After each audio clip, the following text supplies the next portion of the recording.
Hey guys, Carolyn, welcome back to the podcast. I'm so excited about today's guest, my friend Tom Reber, best-selling author, motivational speaker, world famous contractor coach, entrepreneur, business owner, devoted father, and loving husband, and my friend who does a great job taking care of contractors. Good morning, Tom. How are you? Wow, can you read that again? That was a nice way to start my workday. So, Well, somebody should tell you how awesome you are every once in a while. it's great to be here. I'm doing well. How are you? Good. I'm excited to talk about your new book, Selling Unafraid. That's right. Very exciting. But before we get there, for the Yeah. people that don't know, tell us how you got to where you are now. Oh boy. How I got where I am. I'm not even sure where I'm at half the time, but um, started grew up working for my uncle. Everyone in my family was in the trades, worked for my uncle, his painting company, went in and out of the Marine Corps, worked for him after the Corps, got into sales, then went back and decided I was going to start my own painting company.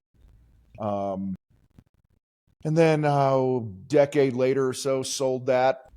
And then a couple years after, I was farting around for a couple years, wasn't sure what I was going to do. And then somebody asked me to speak at some event. And the next thing you know, a couple years later, we're hitting record on a podcast called The Contractor Fight, and we're helping people all over the world, stop stealing from their families and build a business they could be proud of. And yeah, I mean, we're 10, 12 years into it. It's just been a great ride. I know you've been a part of it and appreciate that. And, we serve a lot of the same people. So I live in Colorado Springs, married, 5 kids, empty nester. And that's about it, just living life and grateful and all good. So, Good. yeah. So, why did you write the book? This one in particular. Because most salespeople suck. That's literally why I wrote it. My own experiences, of me sucking as a salesperson, my experiences of working with salespeople that suck overall. There's a story of a girl named Katie in here who I didn't. That's not her real name because I didn't bother to remember her name because she was such a piece of shit salesperson. Pardon my French. So it's. I grew up. It's funny. I grew up where I thought, number one, if you made money, you stepped on somebody's back to do it. That was just the word in the house, right? We were on the other side of the tracks, the side of the tracks most people don't want to be on. That's where we live. And it's funny because we literally were. There was a train track and a fairgrounds, and we were on this side of the tracks. And so, number one, I had a lot of crap rolling around in my head about money and value. And then when I looked at a profession like sales, I don't know what it was. I think nobody ever talked about it growing up. Like everybody I'm blessed to be part of a blue collar family. I'm a blue collar guy. I love it. Right. But at the time I was just never exposed. The only people that I ever saw make money were like the developers we were working for, my buddies' parents that were doctors and lawyers.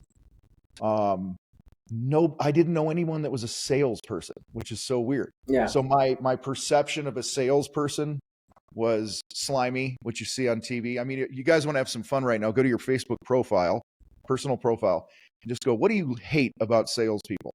And just type it in and you'll have a party. So I just had a lot of, I never, and it's funny, I never thought I could be a salesperson. I never thought I could be a business owner, which is crazy because both my parents had businesses, but it never crossed my mind. And you've known me a while, you've heard these stories 1,000 times, so I don't want to beat it up. But like, I think the root of it is I grew up, I rode the short bus for a couple of years. I thought I was dumb. So I thought you had to be really smart to be a business owner, really smart to be a salesperson. And obviously we don't.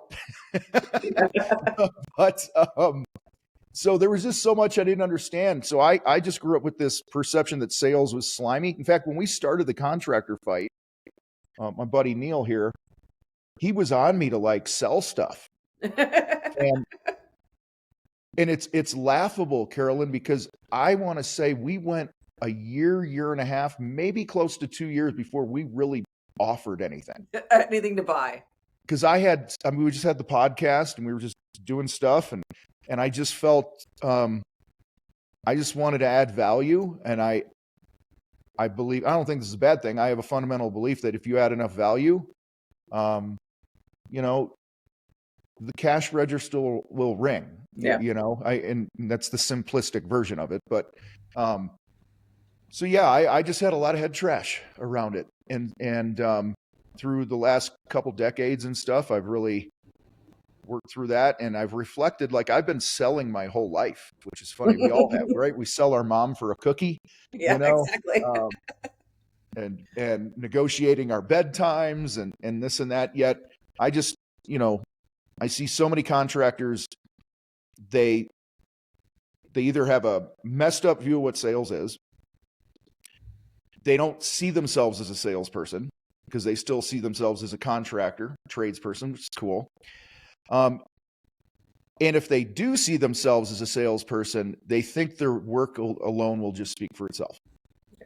And again, everyone thinks, a lot of people think I'm anti-craftsmanship. I'm anything but it's like, if you have goals to really grow and scale a business and get out of the way and actually have some time off and, you know, mailbox money coming in one day and those types of things, you're going to have to get out of the way. You're going to have to let other people do the thing, whatever the thing is, whether it's building something, selling something, doing your marketing, leading a meeting. So I wanted to write a book that was kind of like sales through my eyes, which is more relational. And I am so low pressure when I sell. People are surprised because I'm intense, as you know, when I speak and stuff, and they expect that in the sales process, but I'm not like that, because I just I believe that if you create enough good content, you ask enough great questions, you add enough value, people that are really your customer, really your client, they're going to do their due diligence, and it's going to land on you 9 out of 10 times, you know? So that's my job, is to do the things that build the relationship. And I believe the rest will take care of itself. And so far it's worked. So, yeah. Well, I mean, it's a very That was the longest unconventional answer to a question you have ever gotten. No, So very an unconventional approach to sales. And I think one of the first parts that you start with that most people don't think of, and I want to have you explain it. What do you mean when you say success is an inside out game? Mm-hmm.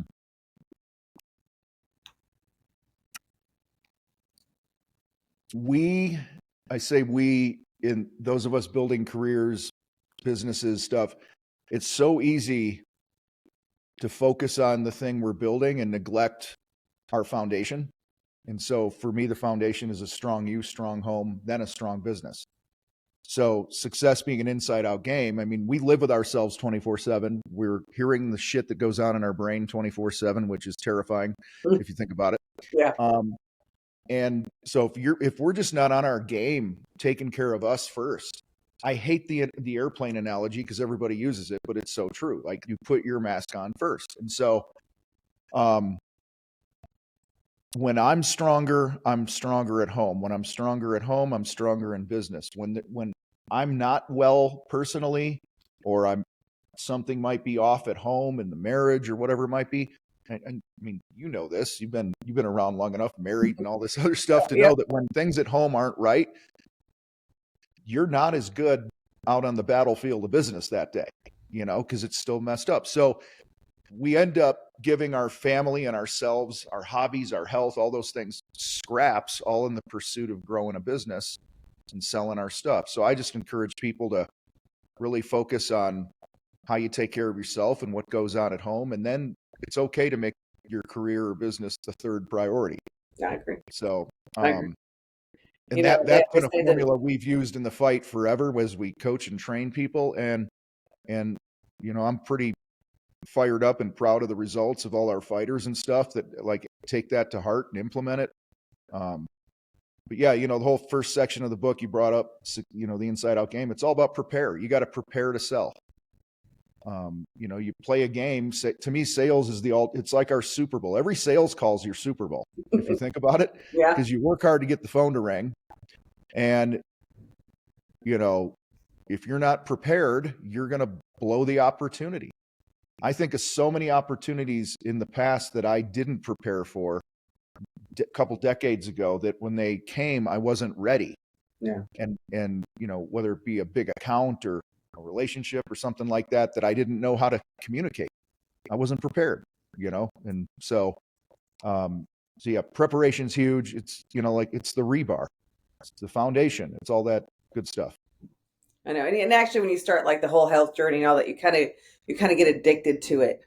And then when you don't do it, if like you miss a day or something, it just throws everything off. And everybody's like, what's wrong with you? Didn't get my workout in this morning. All right. Yeah. It throws everything off. It does. And if somebody's on the fence with this right now, do this. Get up 45 minutes earlier, go walk for 30 minutes a day, and then go to work. Just do that. Yeah. If you haven't been doing something like that, taking care of your body or whatever, those work days will be better. I agree. You'll be more productive. It improves creativity. It gives you, I don't know, all the endorphins that you get from doing something like that. Yeah. You'll miss it once you stop doing it. For sure. All right. So what does gratitude and generosity have to do with selling Unafraid? Oh, God. I think this is like one of the keys that every salesperson gets wrong. Yeah. All right, let me fast forward to the end. Generosity, there's sometimes you could be too generous and never get anything in return, right? Sorry, I said generosity. I mean gratitude is what you actually. I said the wrong one. Okay. Generosity, gratitude. Sorry. Okay, got it. You're good. So, well, then never mind. So yeah, gratitude.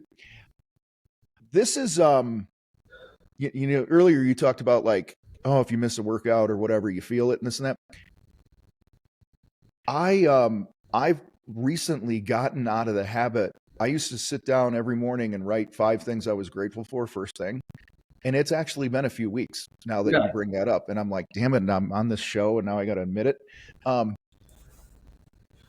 When I take some time to just be thankful, it's so easy to focus on all the crap that's not going right in life or business or whatever.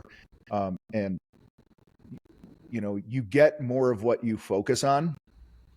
And so if all I'm focused on is my problems and where we're not in business and, we didn't do this, that, or the other thing, then you're going to attract more of that. And what I found that when I get off my butt, this is my wake up call, owning it to your audience. It's probably been a few weeks. It's been at least 2 weeks since I've sat down consistently. I've done it like a day here and there, but like, and I don't know what happened. It just kind of happened. Yeah. And I can feel it as I'm not as sharp. I'm not as optimistic. I think optimism is a secret weapon in business and sales, and because it has so much to do with your enthusiasm and your energy. But I just believe, gratitude's also a weapon in the sales process. And not to manipulate, but just like if you're a grateful person, think about a sales call comes in, your team, whoever answers the phone, is the first thing out of your mouth some gratitude? And how does that set the tone for the person on the other end of the line, client or whatever? Yeah. And so, it might be, hey, ABC Construction, this is Tom. Hey, Tom, this is Mary. We're looking to have an addition built.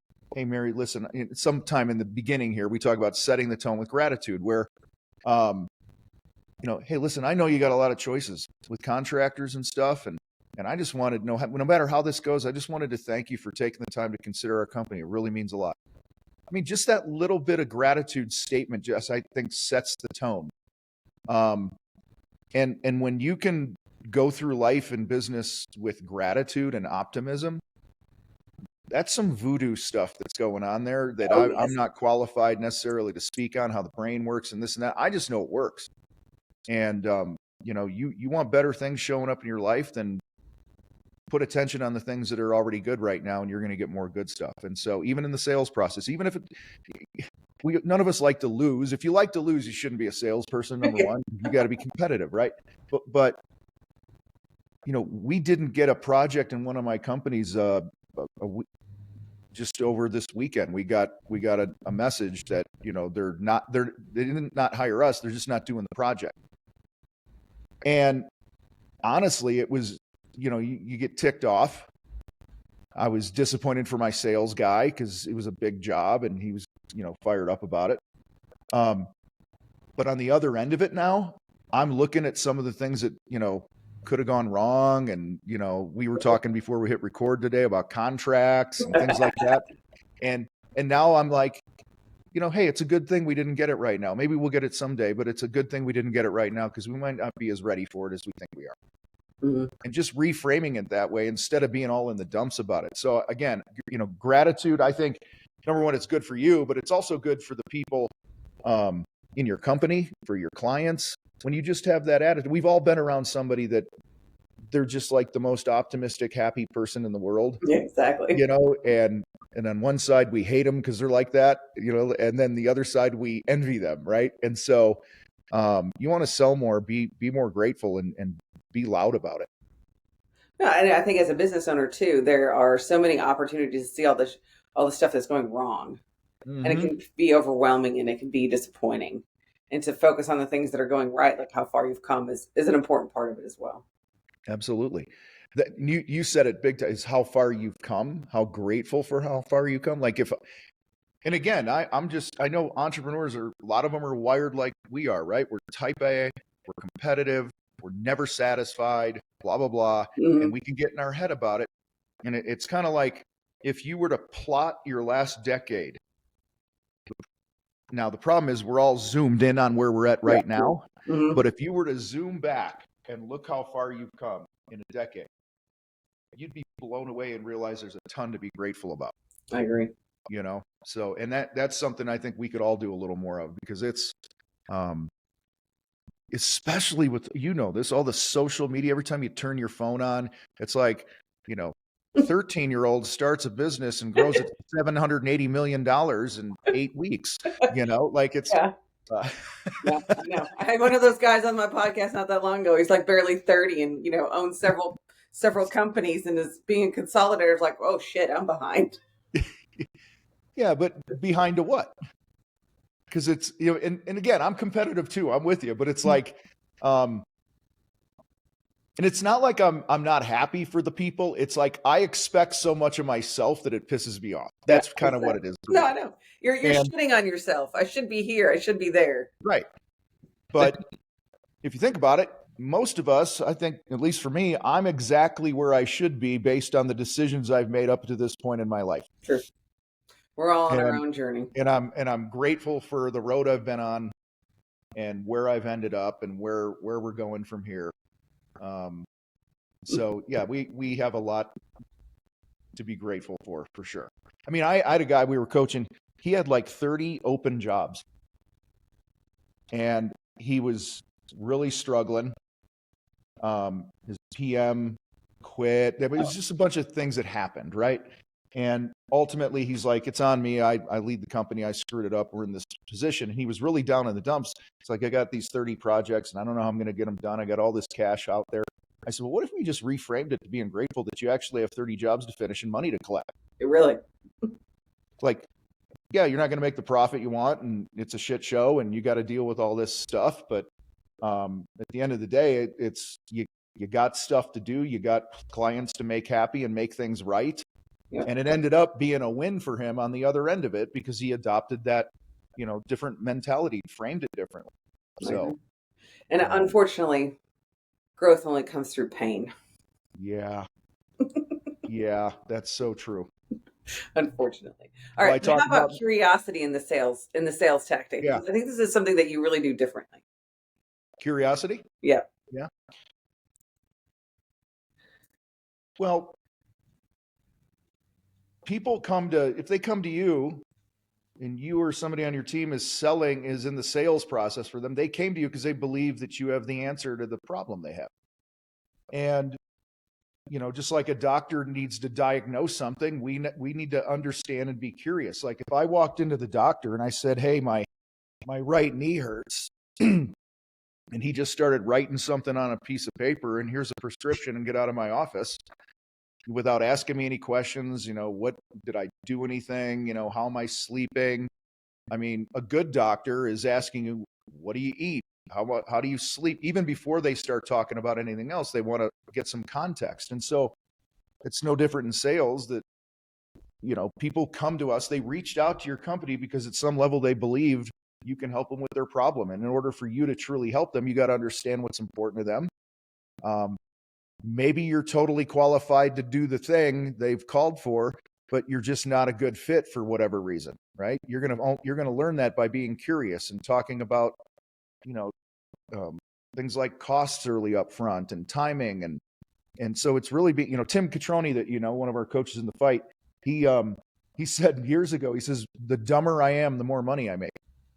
And it's really just being super curious and not making assumptions about something. I mean, so many times I've done this in the past where oh, they didn't hire us. Our price was probably too high. That's an assumption. Mm-hmm. Or, sometimes you'll ask somebody, there's a concept in the book I talk about, it's called peel, don't pounce. That's and so, for instance, you might, as contractors, you might say, hey, Mrs. Smith, what would make this the best experience you've ever had with a contractor, right? And she goes, the last guy, they left a mess, blah, blah, blah, blah, blah, blah, blah, blah, blah. Pouncing, like a lion does its prey, sounds like, oh, well, we never leave a mess, and we have systems in place, and we use Swiffers at the end of each day, blah, blah, and all you're doing is vomiting all over them, right? Where peeling would be like, yeah, last guy's left a mess. Well, hey, sorry to hear that. What do you hope they would have done differently? Now, that might seem like a really obvious question. Well, we'd like them to clean up, Tom, but you're getting them to talk. You're getting them to open up. And the more that they're talking and opening up and sharing things, the more you can understand them. And not only if you're a good fit, but then when you do get the project, the things that are super important to them so you could level up that red carpet service that we all say that we want to deliver. And they can really feel valued based on the things that are important to them because you were curious. And then you have to communicate that to your team too. Like we'll go, hey guys, Mrs. Smith hired us because of XYZ. This was important to her. And that's how you bring that whole experience together. But too many of us are insecure. We don't want to be curious because it makes us feel stupid. Mm-hmm. And we think when we go out and we sell, we have to present that we have it all together, that we're the experts.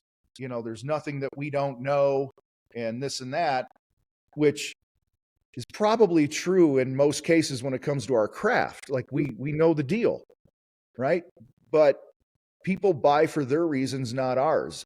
And it's my job to uncover those reasons that they buy, not to brag about all the reasons I think they should hire me. I need to really understand them. In fact, I mentioned Katie, the wedding planner in the book. My wife and I, we wanted to get married at this place with these amazing views of Colorado Springs overlooking Garden of the Gods, blah, blah, blah. I had my checkbook in the back pocket. We walk in. She's like, hi, sit down, slides these price sheets in front of us and goes, which package do you want? That was her sales pitch. And there was nothing, you talk about assuming the sale, right? But she did nothing to connect with us. And in the book, I said, if she would have just looked at my wife and said, Lee, tell me about your wedding day. If that's it, if she would have done that, she would have opened up for 15, 20, 30 minutes. Okay. If she would have said, hey, tell me what you want to be feeling. What do you want it to look like when you're walking down the aisle and you see Tom waiting for you there with the mountains in the background? Like, just paint the picture for me, Lee. If she would have been curious about what was important to Lee, we would have cut them a deposit check on the spot. Instead, we went to a inferior resort down the road and got married there, which fine. We got married, right? But it wasn't what we had in mind because she never bothered to be curious about what was important to us. The other story you give is trying to get your basement floor redone. Yeah, I'm sitting here looking at it right now. Like we were converting this to a studio and you know, I think that's the story I opened the book with, or at least part of it, right? And kind of goes throughout. yeah, he just, you know, talks about the car he's refinishing, his daughter's sports team or whatever it was, and never asked a question about us. And then we got down to the basement. The only thing he says is, "What do you want to do down here?" And I said, "I want to rip up the carpet and do like an epoxy." And before the word epoxy or whatever got out of my mouth, he's like, "No, no, no, no, no. You don't want that. You want the X5000 floor finish system." And then he went into like presentation mode. And had he asked, again, been curious, "Tom, what's your plan for the space?" He would have heard me go on forever about what we were doing down here and how we broadcast to tens and tens of thousands of contractors from here. And this has to look on brand. And this is important because we're going to have copper on the bar over here. And we're going to have my drum set over there and the pool table here. Like, I would have painted such a picture for him that he would have, if he would have said, "Hey, if we can help you get all that, you know, we were at 18 to 20 grand, what would happen?" I'd be like, "Let's sign it right now." And we bought the floor for 11.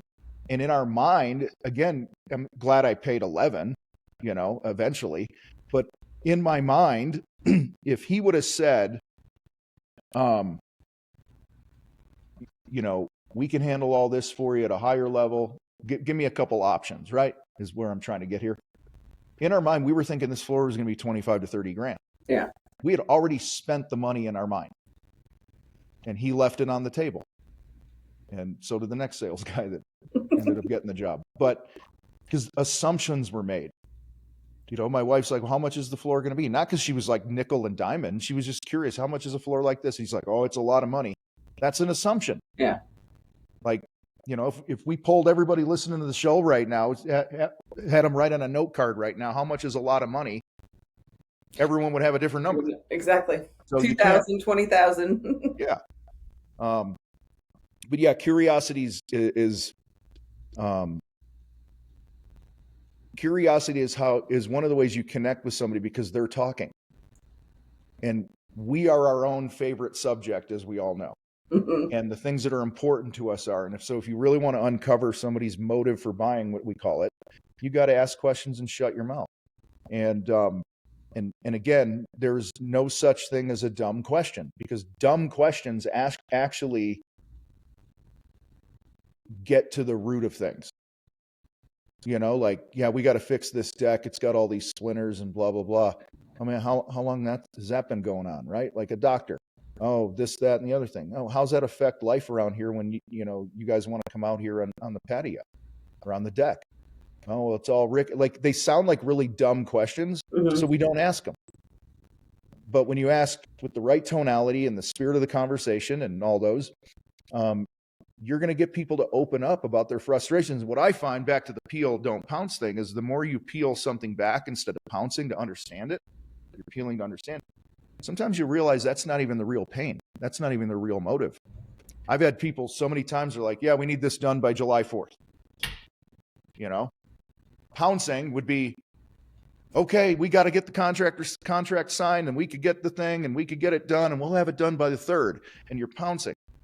Peeling would be, "Well, hey, Carolyn, let's just pretend for a minute we weren't able to get it done by the 4th. Would that be a deal breaker?" And what's funny is when somebody gives me timing like that, and I ask that question or a question like that, about 80% of the time they go, "Nah, it's not a deal breaker. We were just hoping to have it done by the 4th. Yeah. So that wasn't the real reason they want the job done. Deadline was not the most important thing. So now you have to keep digging and be curious. And that's what, again, most salespeople, they just go out, "When do you want it done by?" The 4th. Okay. They take some measurements and they hide behind their tablets and their emails, and they send the proposal, and then they follow up, and they make all these assumptions, and they don't have these conversations. And that's why most salespeople suck. No, So, like I said, it's a completely different experience that I've experienced with salespeople and that I've seen. And the other thing you have it and you highlight in the book is the value of silence. How does that work into sales? For me to write a section of a book on silence is laughable. If my mom were alive, she'd be laughing. I grew up hearing you have the gift of gab. You could sell ice to Eskimos and all that other stuff. And so many people, self included, thought that the more you talk, and you got to be a slick talker and quick on your feet and all this, you're a good salesperson. When it's actually the opposite. The ones who ask the best questions and shut their mouth and let the silence hang are the ones that actually sell more, because you're getting them, again, to fill in the space of what's important to them. So there's one of probably 1,000 instances in my life as a salesperson that I've screwed this up. But like, I had one project where I spit out the number. I said, yeah, you're looking at 15 grand or whatever. And I held up my tablet. And this is many years ago. I had a thing written down, and 15 grand. He didn't say anything. He just kind of looked at me, and he looked down, and it felt like 8 minutes of silence. It was probably 2 seconds, because then I was untrained. I didn't know what I know now. And I go, or we could discount it 10% and get you on the calendar.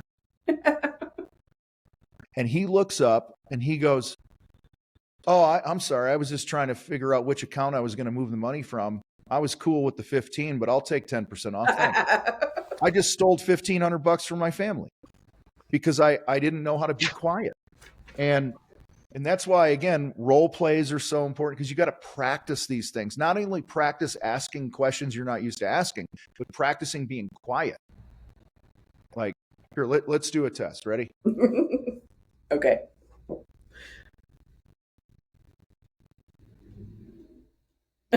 That was 7 seconds. Yes, I know. It feels like an eternity. Yes. Now you put a question in front of it, and then you shut up. Think about that. And like and so silence gives the prospect or the other person, your spouse for that matter, whatever it is, an opportunity to get their head around what you said or what you asked, to open up a little.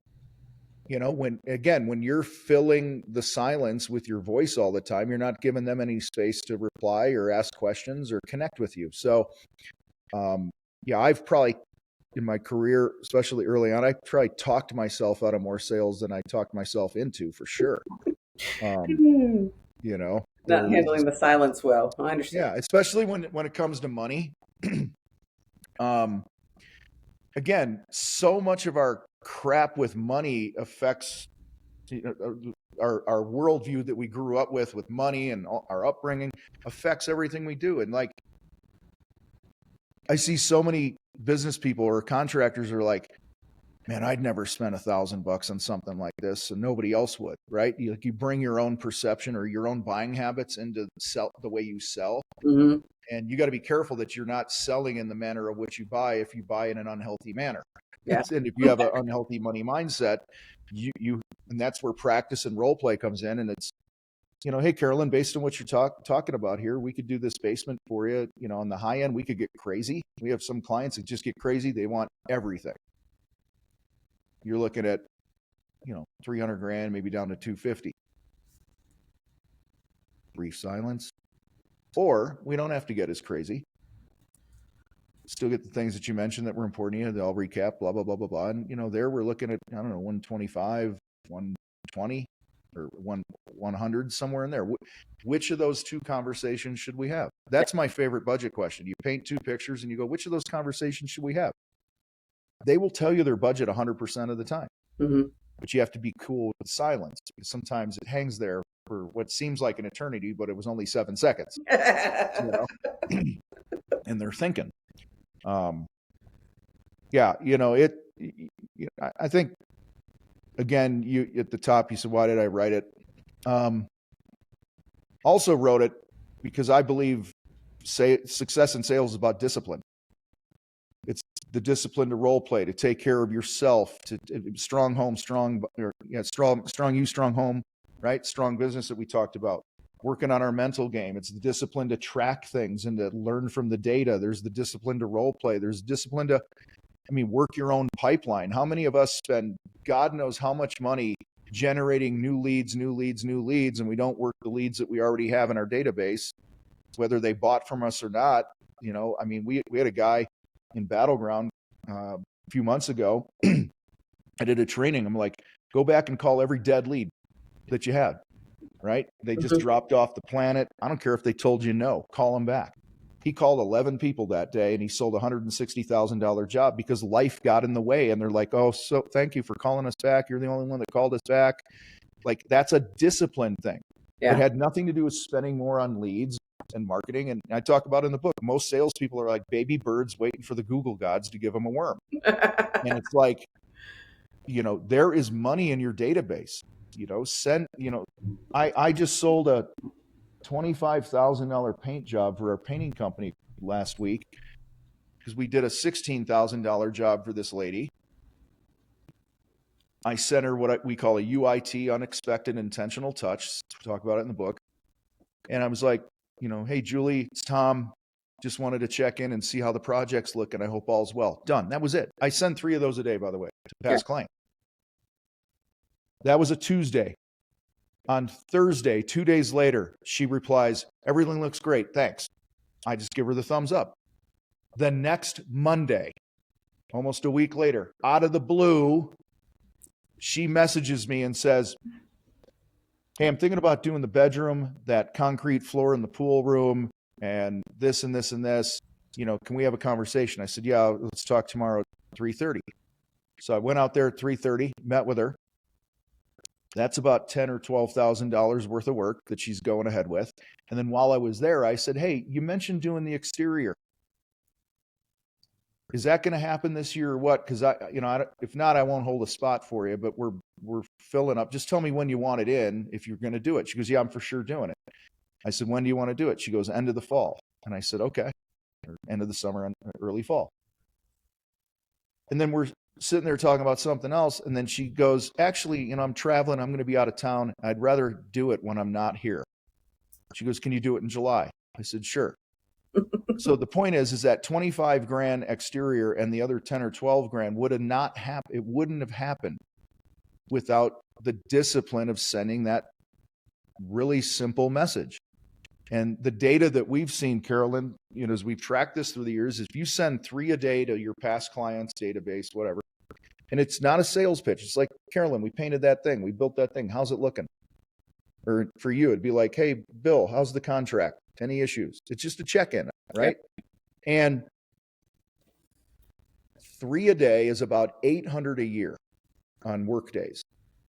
We find that those that are consistent with this on an annual basis generate another 5% of that 800. So another 40 projects a year are generated right there. And if your average project is $5 grand, it's at, couple million bucks, or couple 100,000, whatever the number is. My zeros are messed up. So, call it, 40 projects at whatever it is. I mean, that adds up, and it's free money. That's the other thing. You've already paid for the lead, but what are you doing with it? So it's things like that. It's a discipline of that. It's a discipline of doing warranty visits. We all run from warranty work. And I proactively, we have automation set up in our CRMs. We pick up our phone and we're like, hey, Carolyn, it's been, in fact, one of the things we do in our painting company, for instance, we have a 3-year exterior warranty. No questions asked, but we proactively tell you, and it's in our paperwork, it's in the description, it's on the scope, and it's in our automations. The anniversary of your paint job each year, we do an inspection. We proactively come out and go, Carolyn, it's been a year. We'd like to come out and just walk the project with you for 10 or 15 minutes, make sure it all looks good. That now gets you back in the yard. And what we found with that, been doing these for years, 38% or roughly 38% of the time that we're in the yard doing a warranty visit, they want something else. They say, hey, while you're here, do you do this?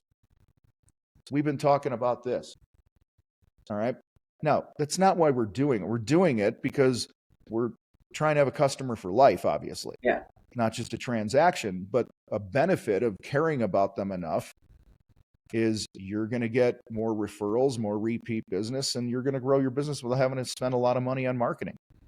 There's so many people that don't prospect. They don't hunt. There's a whole section in the book on hunting.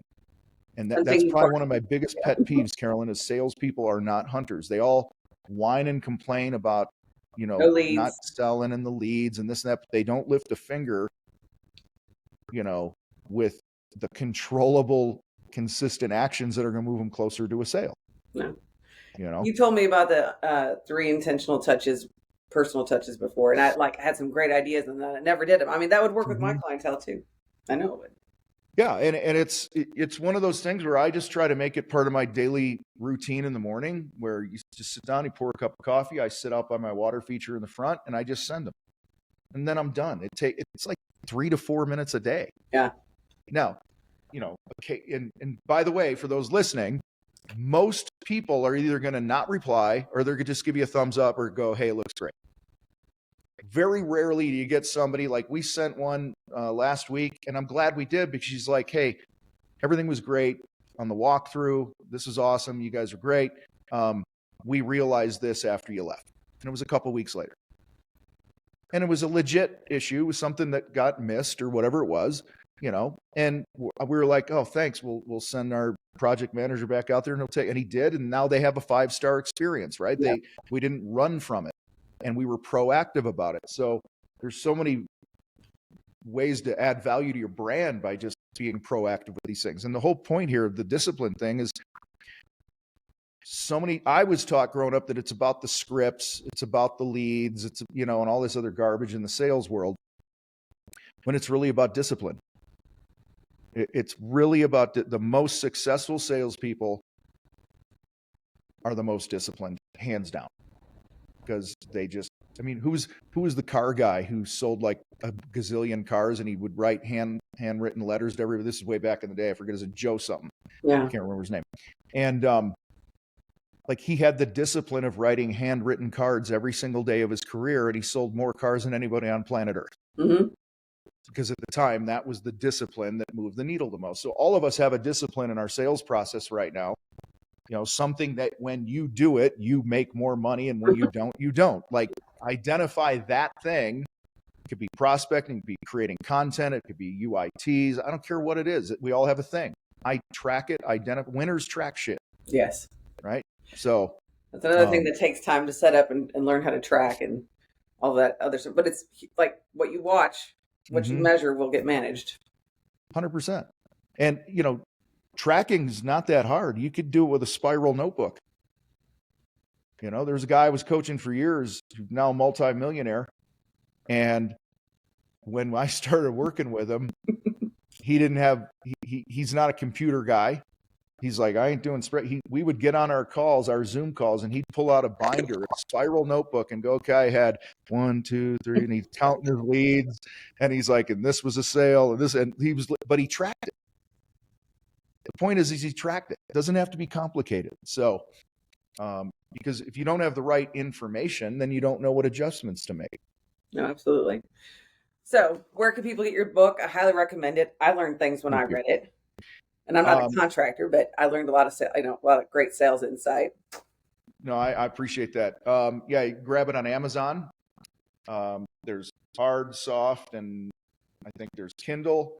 We're working on an audio version that'll come out later this year. Because I looked, where's the Audible, Tom? Don't be wrong. Yeah, everybody. It's funny. Contractors are like, "How come there's not an Audible yet?" Well, because we just didn't get it done, guys. I know, that's what they asked me too. Where's the Audible? I'm like, haven't done it before, but I guess I'll have to learn.